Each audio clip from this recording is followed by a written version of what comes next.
नमो अर्हन्ताणं नमो सिद्धाणं नमो आयरीयाणं नमो अध्यायाणं नमो लोये सव्यसाहुणम्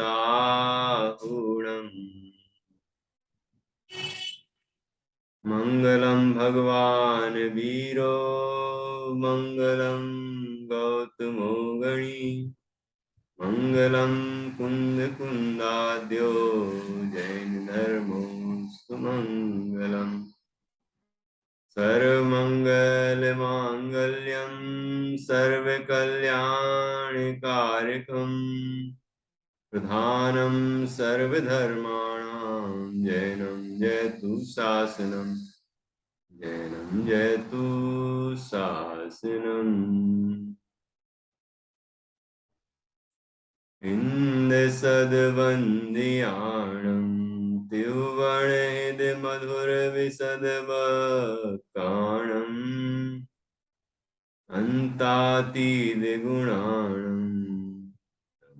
जिणाणं चिद्भवाणम्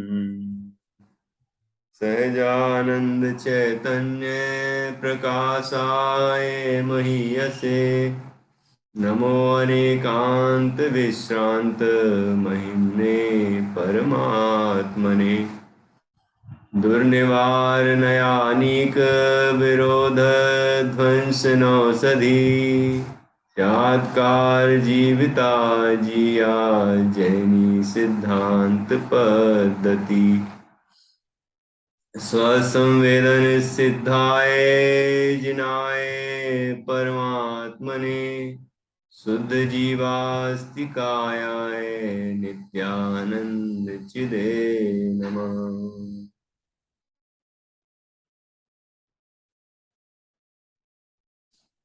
आचार्य श्री कुंद कुंद देव द्वारा रचित यह पंचास्तिकाय संग्रह परमागम है। इसके पहले अधिकार षड्द्रव्य पंचास्तिका वर्णन की चूलिका चल रही है और कल हमने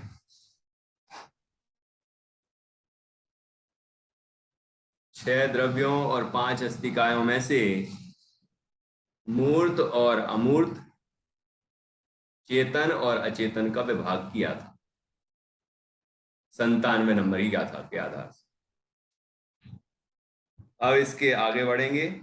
यहाँ द्रव्यों में सक्रिय द्रव्य कौन से हैं और निष्क्रिय द्रव्य कौन से हैं, ये चर्चा यहाँ आने वाली है, हम पढ़ेंगे।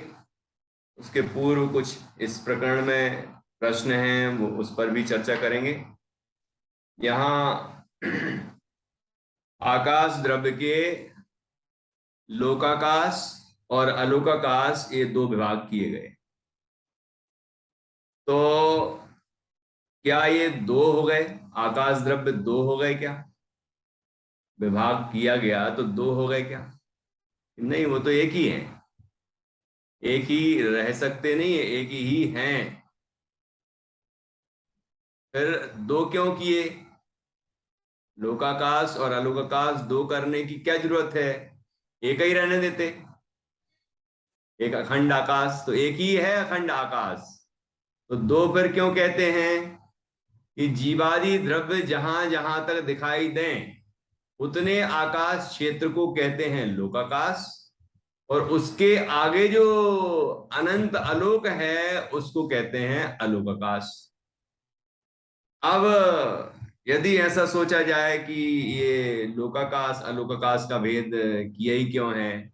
अब किया क्यों है? कोई ने किया नहीं है उसको भगवान जिन ने जाना है और उन्होंने कहा है और हमने उसको सुन के और समझा है और स्वीकार किया है। ठीक है। और ये तो विश्व की व्यवस्था है, ये इतना विशाल विश्व है, अर्थात ये अनंत आकाश है, और उस अनंत आकाश के मध्य में सिंधु में बिंदु की तरह है एक अनंत आकाश के मध्य में ये 3 लोक है। ठीक है, ये रचना है, ये विश्व की रचना है। तो ऐसी रचना है, ये सर्वज्ञ गम्य है और उन्होंने बताई है और हमने उसको स्वीकार किया है कि हाँ ऐसी रचना है।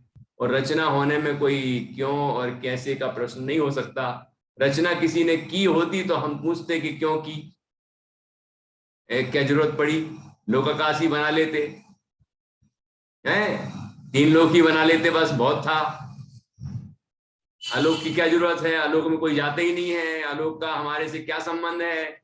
ऐसे तरह तरह के हम प्रश्न उठा सकते थे, लेकिन ये किसी ने बनाया ही नहीं है, ये वस्तु व्यवस्था अनादि अनंत है, इसलिए ये प्रश्न उठ ही नहीं सकता, है ना। ये प्रश्न तो कोई गलत नहीं होते, लेकिन ये प्रश्न स्वतः निरर्थक हो जाता है, क्योंकि ये वस्तु व्यवस्था किसी ने बनाई नहीं है, किसी ने की नहीं है। इसलिए क्यों किए का प्रश्न स्वतः समाप्त हो जाता है, क्योंकि किया ही नहीं किसी ने, बताया है, जाना है और उसी को बताया है। इसलिए हम समझ लें कि ऐसी विश्व की रचना है कि अनंत आकाश है, अखंड एक, उसके बिल्कुल मध्य में जैसे महासागर के अंदर एक बूंद है, उसी तरह इस महान विशाल विस्तृत आकाश के मध्य में ये 3 लोक स्थित है। उसकी क्या रचना है वो आचार्यों ने बताई है, भगवान जिनेंद्र के ज्ञान के अनुसार, उनके उपदेश के अनुसार। ठीक है, तो इस तरह से पूर्व प्रसंग में जो चर्चा आई उस संबंध में प्रश्न थे, उसको हमने समझा। और कोई प्रश्न हो किसी को अभी तक के प्रकरण में तो आप पूछ सकते हैं, और फिर हम यहाँ पर 98 नंबर की गाथा पर चर्चा करेंगे, 98। और कुछ तो नहीं रह गया प्रश्न? ठीक है, क्लियर है डॉक्टर निधि जी? बच्चों को कोई प्रश्न हो, कानपुर वाली उषा जी को है, कलकत्ता वाली संगीता जी को, बहुत सारे लोग जुड़े हैं अलग अलग जगह से बेंगलोर वाली निधि जी, ये प्रतापगढ़ वाली, राजस्थान वाली डॉक्टर निधि जी, ये महरौनी के हमारे बच्चे हैं, ये इनके परिवार के लोग भी हैं, उत्तर प्रदेश। चलिए, बहुत अच्छा। और सभी जीव हैं, पूरे 3 लोक में जितने भी जीव हैं सबका स्वरूप एक समान है, और सब सुखी होंगे तो एकमात्र अपने को जान के ही होंगे, चाहे वो कहीं भी रहते हो। पूरे 2.5 द्वीप के अंदर जो जीव अपने स्वरूप की साधना को पूर्ण करेगा, निर्ग्रंथता अंगीकार करके और स्वरूप की साधना को पूर्ण करेगा, वो अरहंत बन के वहीं से सिद्ध हो जाएगा। ठीक है, और सम्यक दर्शन तो पूरे 3 लोकों में जितने भी संगी पंचेंद्रिय जीव हैं, है ना, वो भी कर सकते हैं। नरक का नारकी भी कर सकता है, देव भी कर सकते हैं, त्रेंच भी कर सकते हैं, उसकी कोई पाबंदी नहीं है। उसके लिए संगी पंचेंद्रिय होना बस जरूरी है ना। तो संगी पंचेंद्रिय होगा वही, तभी तो वो जिनेंद्र भगवान के द्वारा कथित वस्तु के स्वरूप को सुनेगा, समझेगा, उस पर विचार करेगा, निर्णय करेगा, और पर से भिन्न अपने आत्मा का अनुभव करेगा और सम्यक दर्शन प्राप्त करेगा। ठीक है, सम्यक दर्शन प्राप्त होंगे तो ज्ञान भी सम्यक होगा उसी समय, और चारित्र भी सम्यक हो जाएगा। फिर मनुष्य पर्याय में ही इनकी पूर्णता होगी। तिरंच पर्याय में पंचम गुण स्थान तक होता है, देव और नारकी को तो चौथे गुण स्थान से ऊपर ही नहीं होता। ठीक है, तिरंच को तो फिर भी देश संयम हो जाता है, और मनुष्य ही एकमात्र है उसमें भी पुरुष पर्याय में, वह दिगंबर मुनिराज भी बन सकता है, निर्गंथ मुनिराज हो सकते हैं, और अपने साधन स्वरूप की साधना को पूर्ण करके और परमात्मा पद को प्राप्त कर सकते हैं। यही वस्तु की व्यवस्था है। चलिए, तो अब हम आगे बढ़ें। ये चूलिका चल रही है, इसलिए आपने जैसे कुछ प्रश्न किए और मैंने भी कुछ आपको और इसी के संबंध में कुछ और बताया, तो ये चूलिका में यही होता है। जो विषय आ चुका है उसको पक्का किया जाता है, उसमें कुछ विशेष कथन किया जाता है, जो कोई विषय छूट गया हो उस पर भी चर्चा होती है ना। उक्त अनुक्त सब पर चर्चा होती है, बाकी विषय से संबंधित ही होना चाहिए, जो विषय है यहाँ पर उससे संबंधित हमने चर्चा की। चलिए अब हम 98 नंबर की गाथा पर चर्चा करेंगे। इसमें बोला है कि द्रव्यों का सक्रिय पना तथा निष्क्रिय पना। आप बताएंगे 6 द्रव्यों में से कितने द्रव्य सक्रिय हैं और कितने द्रव्य निष्क्रिय हैं। सक्रिय द्रव्य के नाम बताइए उषा जी।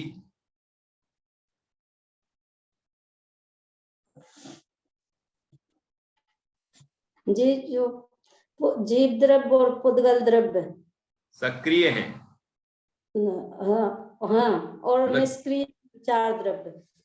चारों द्रव्य निष्क्रिय हैं। बहुत अच्छा, बहुत अच्छा।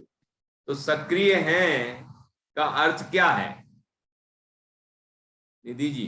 सक्रिय हैं का अर्थ क्या है?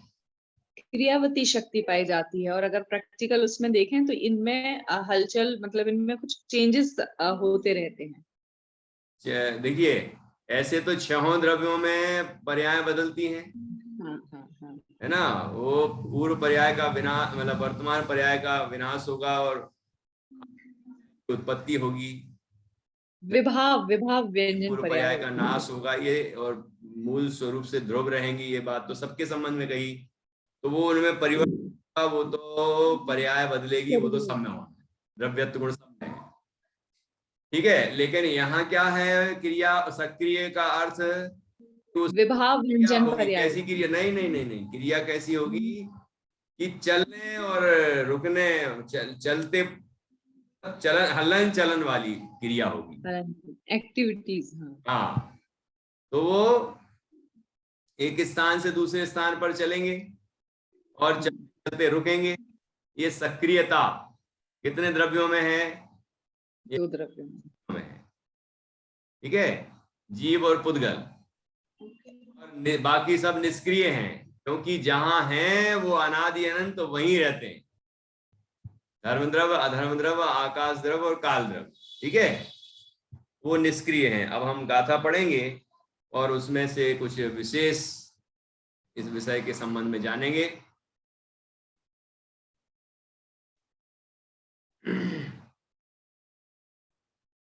देखिए गाथा है, जीवा पुग्गल काया सहस किया अवंतिणय शेषा, पुग्गल कर्णा जीवा अंधा खलु काल कर्णादु। जीवा पुग्गल काया सह सकिया, सक आधा का है, फिर किया क्रिया, सक्रिया, ठीक है, सह सक्रिया, सह सक्रिया अवंतिणय शेषा,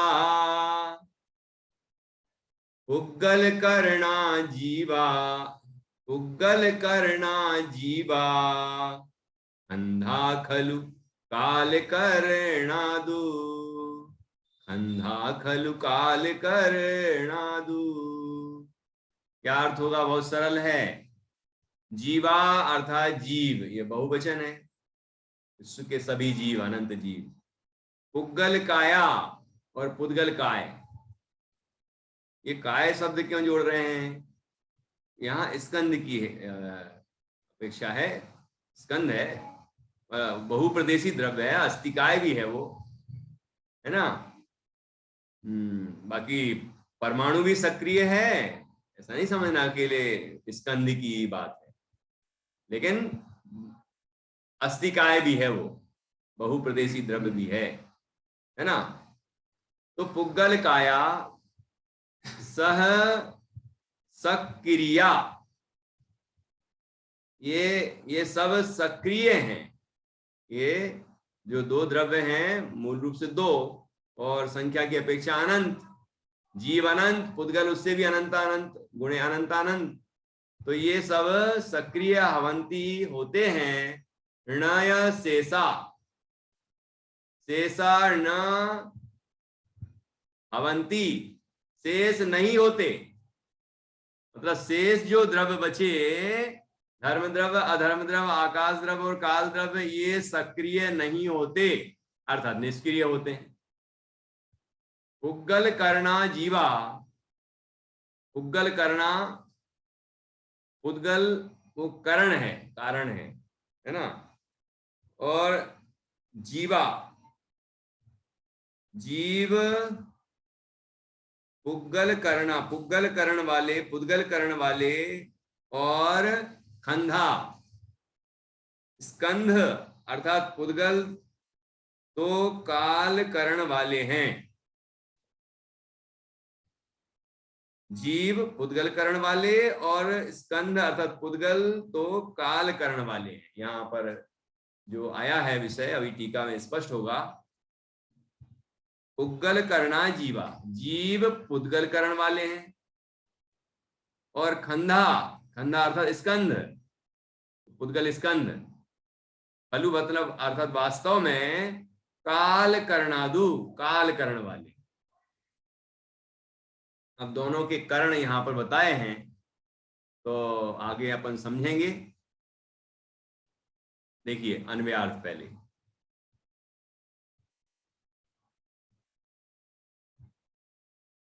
बाह्य करण सहित स्थित जीव, बाह्य करण सहित स्थित जीव और पुद्गल सक्रिय हैं, शेष द्रव्य सक्रिय नहीं है, निष्क्रिय है। जीव पुद्गल करण वाले अर्थात जिन्हें सक्रिय पने में पुद्गल बहिरंग साधन हो ऐसे हैं, और स्कंद अर्थात पुद्गल तो काल करण वाले अर्थात जिन्हें सक्रिय पने में काल बहिरंग साधन हो ऐसे हैं। क्या अर्थ हुआ? ये बाह्य करण सहित स्थित जीव और पुद्गल सक्रिय हैं, तो इनके लिए देखो, एक तो क्रियावती शक्ति होती है जीव और पुद्गलों में, तो वो तो उनकी अपनी अंतरंग शक्ति हो गई, अंतरंग करण हो गया, वो अंतरंग साधन हो गया उनके सक्रिय होने में।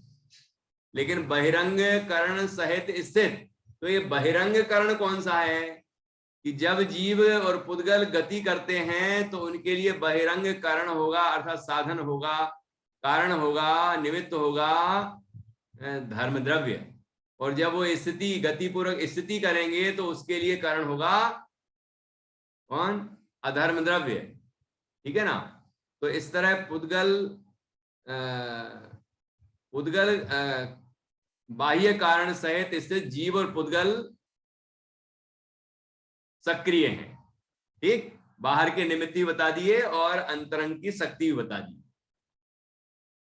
शेष द्रव्य सक्रिय नहीं है, तो देखो, एक तो उनका अंतरंग भी, अंतरंग में भी उनके उपादान की शक्ति नहीं है, उनका स्वभाव नहीं है, मतलब उनमें क्रियावती शक्ति नहीं होती। होती है क्या? है धर्म द्रव्य, अधर्म द्रव्य, आकाश द्रव्य और काल द्रव्य में क्रियावती शक्ति भी नहीं होती, और जब वो स्वयं नहीं गति करते और स्वयं गतिपूर्वक स्थिति नहीं करते तो फिर उसके लिए बहिरंग निमित्त कैसे होगा? जब उपादान में शक्ति नहीं है तो निमित्त क्या करेगा? निमित्त होगा ही नहीं, उसके लिए निमित्त है ही नहीं, क्योंकि कार्य ही नहीं हो रहा है, तो निमित्त और उपादान क्यों देखेंगे? निमित्त और उपादान तब देखा जाएगा जबकि कार्य हो। यहाँ तो कार्य ही नहीं होता। धर्म द्रव्य, अधर्म द्रव्य, आकाश द्रव्य, काल द्रव्य, ये जो चार द्रव्य हैं, ये जहां हैं अनादि अनंत वहीं स्थित रहते हैं, इसलिए उनमें न गति होती है, न गति पूर्वक स्थिति होती है। इसलिए और क्यों नहीं होती? क्योंकि उनके अंदर शक्ति नहीं है, क्रियावती शक्ति नहीं है, और बहिरंग भी जब होता ही नहीं कार्य तो बहिरंग निमित्त भी नहीं होता। ठीक है, तो वो निष्क्रिय है। अब कह रहे हैं कि जीव सक्रिय क्यों है? एक तो कारण बता दिया यहां कि जीव और पुद्गल के सक्रिय होने का कारण बहिरंग कारण सहित स्थित। अब इसमें अपन ने गति और स्थिति समझ लिया, और भी तो चीजें होती हैं। जीव और पुद्गल में और भी तो होता है कि जीव पुद्गल करण वाले हैं, अर्थात जिन्हें सक्रिय पने में पुद्गल बहिरंग साधन हो ऐसे हैं। तो ये पुद्गल कौन सा बहिरंग साधन होगा? तो जैसे कि हम गति करते हैं तो हमारे गति करने में धर्म द्रव्य तो निमित्त होता ही है, लेकिन और कौन निमित्त होता है बताओ? हैं? और कौन निमित्त होता है? कि हमारे व्याहयोगति नाम कर्म ही तो होगा, हमारे कर्म का भी तो उदय होगा उस तरह का, है ना, तभी तो गति होगी, गमन आदि होगा, स्थिति वगैरह होगी। जैसे अरहंत भगवान हैं तो उनके तो इच्छा ही नहीं है यहाँ वहां जाने की, ठहरने की, बैठने की, कुछ भी नहीं है, लेकिन होता है। तो कैसे होता है कि व्याहयोगति नाम कर्म का उदय होता है, तो कर्म बहिरंग कारण है, परद्रव्य है ना, तो वह भी वहां पर है, पुद्गल है वो। तो यहां पर इस तरह भी लेना है। तो हमने गति की तो उसमें ये द्रव्य भी निमित्त बनेंगे, पुद्गल, पुद्गल द्रव्य, ठीक है। जीव पुद्गल करण वाले अर्थात जिन्हें सक्रिय पने में पुद्गल बहिरंग साधन हो ऐसे हैं, और स्कंध अर्थात पुद्गल तो काल करण वाले अर्थात जिन्हें सक्रिय पने में काल बहिरंग कारण साधन हो ऐसे हैं। कि अब जो पुद्गल में गति होती है उसमें परिणमन होता है, गति में तो धर्म द्रव्य और स्थिति में अधर्म द्रव्य निमित्त बनेगा, लेकिन अभी जो दूसरा पॉइंट चल रहा है ना इसमें, तो उसमें जो सक्रियपना है उसकी अवस्थाएं बदलती हैं, जो भी होता है, तो उसमें सक्रिय पने में काल द्रव्य भी निमित्त है। और खुलासा आचार्य यहाँ नीचे करेंगे तो और समझ लेंगे हम। अभी हमें जितना ख्याल आया है उतना ये अपन चर्चा की। देखिए टीका, टीका कौन पढ़ेंगे? निधि जी आप पढ़िए।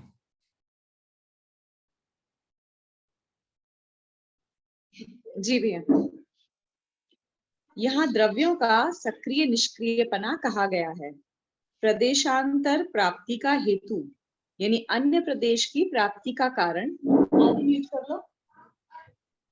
ऐसी जो परिस्पंद रूप पर्याय वह क्रिया है, वहां बहिरंग साधन के साथ रहने वाले जीव सक्रिय है, बहिरंग साधन के साथ रहने वाले पुद्गल सक्रिय हैं।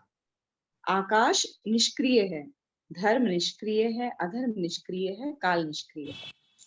जीवों को सक्रिय पने का बहिरंग साधन कर्म नो कर्म के संचय रूप पुद्गल हैं, इसलिए जीव पुद्गल करण वाले हैं। उसके अभाव के कारण, यानी पुद्गल करण के अभाव के कारण सिद्धों को निष्क्रिय पना है, अर्थात सिद्धों को कर्म नो कर्म के संचय रूप पुद्गलों का अभाव होने से वे निष्क्रिय हैं। पुद्गलों को सक्रिय पने का बहिरंग साधन परिणाम निष्पादक काल है, इसलिए पुद्गल काल करण वाले हैं। कर्मादिक की भांति, यानी अर्थात जिस प्रकार कर्म नो कर्म रूप पुद्गलों का अभाव होता है, काल का अभाव नहीं होता, इसलिए सिद्धों की भांति, यानी जिस प्रकार सिद्धों को निष्क्रियपना होता है उस प्रकार पुद्गलों को निष्क्रियपना नहीं होता। बहुत अच्छा। देखिए अपन एक एक पंक्ति को अच्छे से समझते हैं। क्या कहा? यहाँ द्रव्यों का सक्रिय और निष्क्रियपना बताया, कहा गया है, ठीक है। प्रदेशांतर प्राप्ति का हेतु, अब ये देखना एक एक शब्द समझना अच्छे से। प्रदेशांतर का अर्थ क्या हुआ? जैसे आप राजस्थान प्रदेश से मध्य प्रदेश में आ जाए, मध्य प्रदेश से उत्तर प्रदेश में चले जाए, ये भी तो है प्रदेशांतर, नहीं है?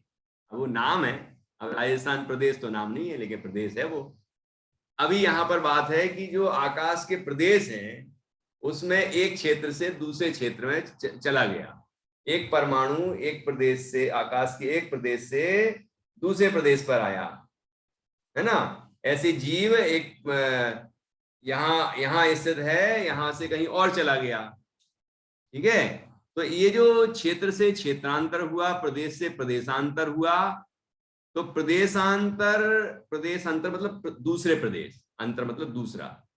तो प्रदेशांतर प्राप्ति का हेतु क्या है, अर्थात अन्य प्रदेश की प्राप्ति का कारण ऐसा जो परिस्पंद रूप पर्याय, ऐसी जो परिस्पंद रूप पर्याय हुई, मतलब क्षेत्र से क्षेत्रांतर होने रूप जो, वो भी तो पर्याय है, वो भी तो अवस्था है ना, अवस्था बदली, मतलब अकेला इतना ही नहीं कि वही जो पर्याय अंदर अंदर बदलती है वही है, ये भी तो जो गति से इधर से उधर हुआ, ये भी तो उसकी अवस्था बदली है ना। तो जो अवस्था बदली है वह क्या है, ऐसी जो परिस्पंद रूप पर्याय, वह क्रिया है, उसको क्रिया कहते हैं। जो गति आदि हुई, जो भी कार्यकलाप हुए, वो क्रिया है। वहां बहिरंग साधन के साथ रहने वाले जीव सक्रिय हैं। जीव सक्रिय हैं क्यों है, क्योंकि उसके साथ बहिरंग साधन भी उपलब्ध है। ठीक है, तो बहिरंग साधन के साथ रहने वाले जीव सक्रिय हैं। तो कहीं ऐसा होगा कि बहिरंग साधन नहीं होंगे, ऐसा कहीं होगा कि बहिरंग साधन नहीं हो। जब जब जीव और पुद्गल गति रूप परिणमन करेंगे, वहां बहिरंग साधन धर्म द्रव्य रहेगा ही रहेगा। गति पूर्वक स्थिति रूप परिणमन करेंगे तो वहां अधर्म द्रव्य होगा ही होगा। ठीक है, तो बहिरंग साधन के साथ रहने वाले जीव सक्रिय हैं, बहिरंग साधन के साथ रहने वाले पुद्गल सक्रिय हैं, पुद्गल भी सक्रिय हैं। पुद्गल के लिए भी जो, उसकी भी जो गति होती है, क्षेत्र से क्षेत्रांतरपना होता है, तो उसमें भी बाहर में ये धर्म द्रव्य अधर्म द्रव्य उसके लिए भी निमित्त बनते हैं। ठीक है, यहाँ क्रिया में प्रदेशांतर की बात की है, मतलब क्षेत्र से क्षेत्रांतर की बात की है, अर्थात गति और स्थिति की ही, गति और गति पूर्वक स्थिति की ही चर्चा यहाँ की गई है ऊपर वाले पॉइंट में। तो अब यहाँ उस दृष्टि से ही देखना है, गति और स्थिति की दृष्टि से ही देखना है। परिणमन तो छह द्रव्य करते हैं, मतलब प्रत्येक द्रव्य की नई पर्याय की उत्पत्ति, पूर्व पर्याय का विनाश और मूल स्वरूप का वही रहना, ऐसा उत्पाद व द्रव्यपना, तो ये द्रव्य का मूल स्वरूप है। उत्पाद व द्रव्योक्तम सत, और सत द्रव्य लक्षणम, गुण पर्याय द्रव्यम, तो ये तो द्रव्य का, सभी द्रव्यों का मूल स्वरूप है। तो वो बात नहीं की गई है, यहाँ बात की गई है जो प्रकरण चल रहा है, यहाँ भी गति और स्थिति का ये सब प्रकरण चला ना, तो उसकी ही चर्चा चल रही है। तो उस दृष्टि से हम देखेंगे तो जीव और पुद्गल दो ही द्रव्य हैं जो सक्रिय हैं, और बाकी द्रव्य निष्क्रिय हैं। तो यहाँ स्पष्ट कर करके लिखा कि आकाश निष्क्रिय है, वो उसमें कोई चलने फिरने आदि रूप क्रिया नहीं होती। धर्म द्रव्य निष्क्रिय है, अधर्म द्रव्य निष्क्रिय है, काल निष्क्रिय है। चारों द्रव्य, जीव और पुद्गल को छोड़कर बचे चारों द्रव्य कैसे हैं, निष्क्रिय हैं। निष्क्रिय का अर्थ समझ में आ गया कि उनमें गति भी नहीं होती और गति पूरक स्थिति भी नहीं होती, क्योंकि वो प्रदेश से प्रदेशांतर नहीं होते। वो जिन प्रदेशों में स्थित हैं, अनादि अनंत उन प्रदेशों में ही स्थित रहते हैं, वहीं के वहीं रहते हैं। कभी उनमें हलन चलन, ऐसे हलन चलन या इधर से उधर जाने आने आदि रूप क्रिया नहीं होती, उनमें क्रियावती शक्ति ही नहीं है ना। अंदर में क्रियावती शक्ति ही नहीं है, तो जब शक्ति नहीं है तो उसके लिए निमित्त भी कोई नहीं होगा, उपादान नहीं तो निमित्त भी नहीं। ठीक है, तो ये चार द्रव्य निष्क्रिय हैं और दो द्रव्य सक्रिय हैं। तो सक्रिय और निष्क्रिय का विभाग चल रहा है ना, तो ख्याल आया होगा। अब देखिए और क्या कहते हैं आचार्य नीचे, जीवों को सक्रिय पने का बहिरंग साधन कर्म नो कर्म के संचय रूप पुद्गल है। अब दूसरा हेतु बता रहे हैं, आया पहला हेतु धर्म अधर्म द्रव्य को बताया बहिरंग में, और अंतरंग में क्रियावती शक्ति बताई। अब यहाँ पर सक्रियपना निष्क्रियपना और क्या है, मतलब किस कारण से है। सक्रिय निष्क्रियपना तो वही है, लेकिन किस कारण से है। तो आचार्य कहते हैं कि जीवों को सक्रिय पने का बहिरंग साधन कर्म नो कर्म के संचय रूप पुद्गल है। कि सक्रिय पने का जो बहिरंग साधन है, देखो एक कार्य के होने में अनेक कारण मिलते हैं, तो ऐसा नहीं सोचना कि धर्म द्रव्य कारण है तो फिर दूसरे द्रव्य ये पुद्गल ये कर्म कैसे कारण होंगे, कि नहीं, एक कार्य के होने में अनेक कारण मिलते हैं। निमित्त उपादान भी होता है और निमित्त भी होता है, दो कारण तो यही हो गए, है ना। और निमित्त कारणों में और ज्यादा भी हो सकते हैं। तो यहाँ पर दूसरे कारण भी बताए जा रहे हैं। तो बहिरंग साधन कर्म और नो कर्म ये संचय रूप पुद्गल है, संचय रूप पुद्गल है। कौन सा पुद्गल है, क्यों नित्या, कौन सा पुद्गल निमित्त बनेगा, कि जिसका हमने संचय किया है वो पुद्गल निमित्त बनेगा, जो कर्म रूप होगा और नो कर्म रूप होगा। कोई भी पुद्गल निमित्त नहीं बन जाएगा, है ना। जो हमने संचय किया मतलब बांधा है कर्म, है ना, वो उदय में आएगा और ऐसी स्थितियां होंगी, ये सक्रियपना पाया जाएगा बहिरंग निमित्त।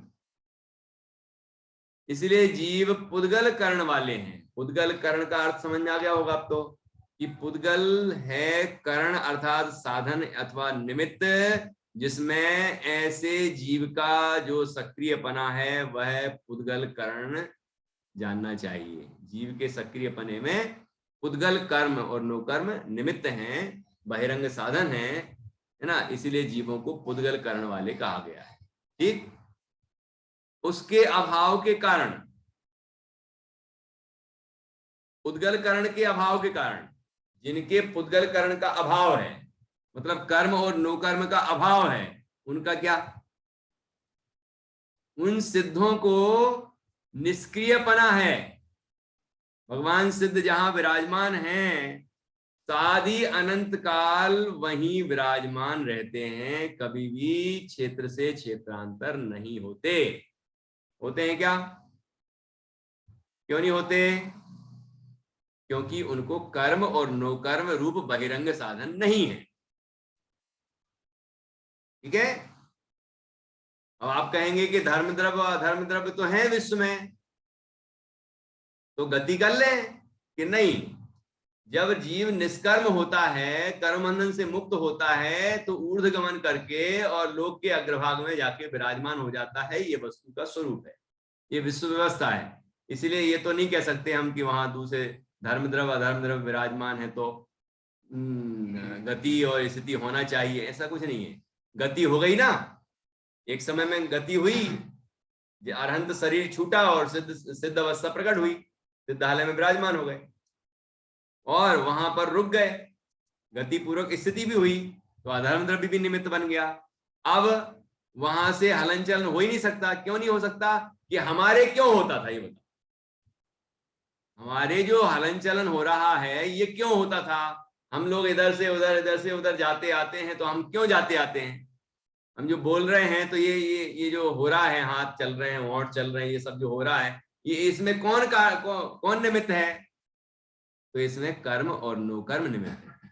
और भगवान सिद्ध के कर्म और नो कर्म का अभाव हो चुका है, इसलिए उनके कभी भी हलन चलन और गति आदि रूप सक्रियपना कभी नहीं हो सकता, इसलिए उनको निष्क्रिय कहा गया है।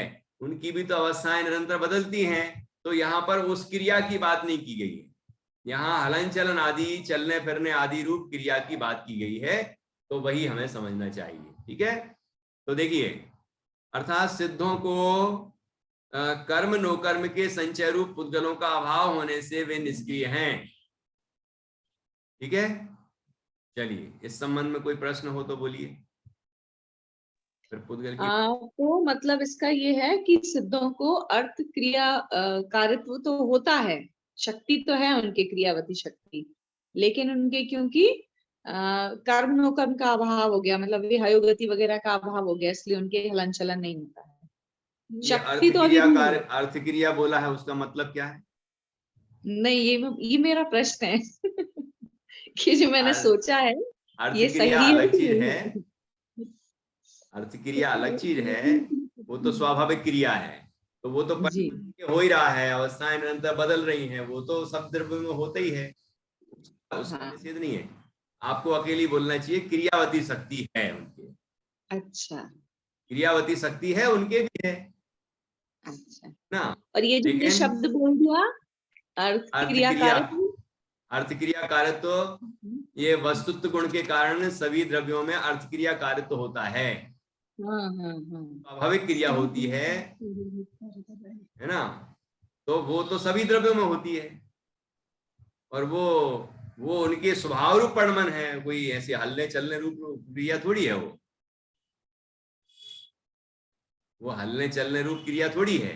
नहीं तो ये अर्थ क्रिया कार्य तो सभी द्रव्यों में होता है, सामान्य गुण है। वस्तु गुण किसे कहते हैं? जिस शक्ति के कारण द्रव्य में अर्थ क्रिया कार्य तो हो उसे वस्तुत्व गुण कहते हैं। तो ये तो सामान्य गुण है। ख्याल आया कि नहीं आया? आपकी आवाज नहीं आई अभी। हेलो। हाँ जी। मुझे अभी तक लगता था अर्थ क्रिया कारित्व और क्रियावती शक्ति एक ही चीज का नाम है। नहीं। अच्छा चलो, बहुत बढ़िया। ख्याल आ गया? अच्छा हुआ क्रियावती शक्ति, अब तो क्लियर हो गया। हाँ, ये लघु जैन सिद्धांत प्रवेशिका में भी ये विषय आया है, जैन सिद्धांत प्रवेशिका में भी, और जगह तो है ही। तो वहां भी ये बात समझाई गई है कि क्रियावती शक्ति का अर्थ है जिस शक्ति के कारण जीव और पुद्गलों के गति और स्थिति रूप क्रिया हो, है ना, वो क्रियावती शक्ति। ठीक है, ठीक है, बहुत बढ़िया। अभी आपको बता ही दिया। अर्थ क्रिया तो 6 द्रव्य में होती है और क्रिया केवल 2 द्रव्यों में होती है। हाँ निधि जी, डॉक्टर निधि जी। भैया जी, जैसे कोई लोग बहुत ज्यादा धार्मिक स्थान पर जाते हैं, यात्रा करते हैं, और कोई कम कर पाते हैं, तो उसके लिए हम ये समझ सकते हैं कि उसमें गति कर्म का निमित्त है, ऐसा कुछ बोल सकते हैं ऐसा?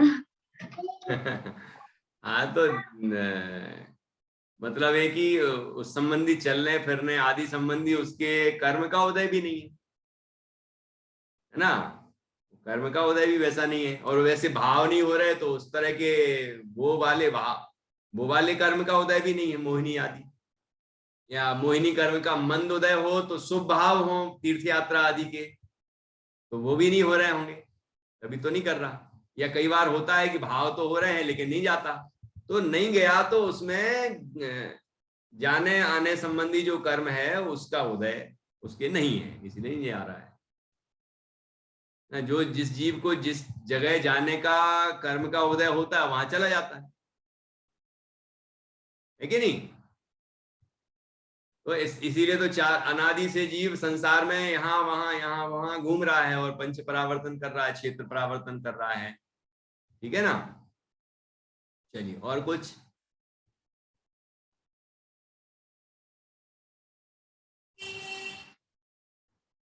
ठीक है, चलिए तो आगे बढ़ें। तो क्या कहा यहाँ पर? अब देखिए, ये तो जीव की बात हुई, तो स्पष्ट समझना यहाँ पर सक्रिय और निष्क्रिय किस अपेक्षा कहा जा रहा है। यहाँ सक्रियता और जो निष्क्रियता है वो क्रियावती शक्ति की अपेक्षा कहा जा रहा है, और चलने फिरने आदि संबंधी, उठना बैठना चलना फिरना गति हलन चलन, है ना, उसको ही कहा जा रहा है। ठीक, तो अब वो सिद्ध भगवान में वो चीज नहीं है ना, हलन चलन आदि नहीं होता, तो उनके बहिरंग निमित्त भी नहीं है, बहिरंग